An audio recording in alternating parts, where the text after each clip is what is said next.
তো আমরা স্কুল থেকে প্ল্যান করছিলাম যে গরুর হাটে আসবো। অবশ্যই আমরা তো বাসায় গিয়ে বলবো যে আমাদের স্কুল ছুটি হওয়ার পরে দেন আমরা একটুখানি ঘুরতে গেছিলাম। ফেসবুকে দেখছি যে এখানে অনেক ধরনের নামওয়ালা গুরু আসে, নেইমার, আর অনেকে নাকি ডোনাল্ড ট্রাম্প রাখছে। জীবন অবাক না করলে কে করবে? 28% মিল্ক ফ্যাটের অবাক করার সাথে ফ্রেশ মিল্ক পাউডার। জীবন অবাক করুক প্রতিদিন। আমাদের আসল কথা হয়েছে আমাদের স্কুলে মাত্র 2টা ক্লাস হয়েছে, আজকে 2টা ক্লাসের পরে ছুটি দিয়ে দিয়েছে। তো অবশ্যই আমরা তো বাসায় গিয়ে বলবো যে আমাদের স্কুল ছুটি হওয়ার পরে দেন আমরা একটুখানি ঘুরতে গেছিলাম। তারা নাম রাখছে নেইমার, আপনার দেখে নেইমারের মতো মনে হয়েছে কিনা? আসলে নেইমারের মতো সবাই বলা বলি করতেছে, তাই আমরা নেইমার ভাবছি। দেখতে মনে হয় না, কারণ এই যে আলাদা একটা হাইট সৃষ্টি করার জন্য আপনার নামগুলো রাখে। তো কয়দিন পর স্কুল অফ করবে, তখন আমরা আসা হবে, একটা আগ্রহ জাগে এক্সট্রা যে গুরু দেখার।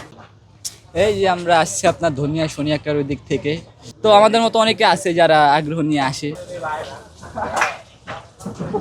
যেমন এই যে নেইমার খাড়া হয়েছে, তারপর আমরা চলে আসছি। আছে মোটামুটি ভালোই। এইটা নেইমার না? এটাও আছে, আবার ওই পাশে আছে।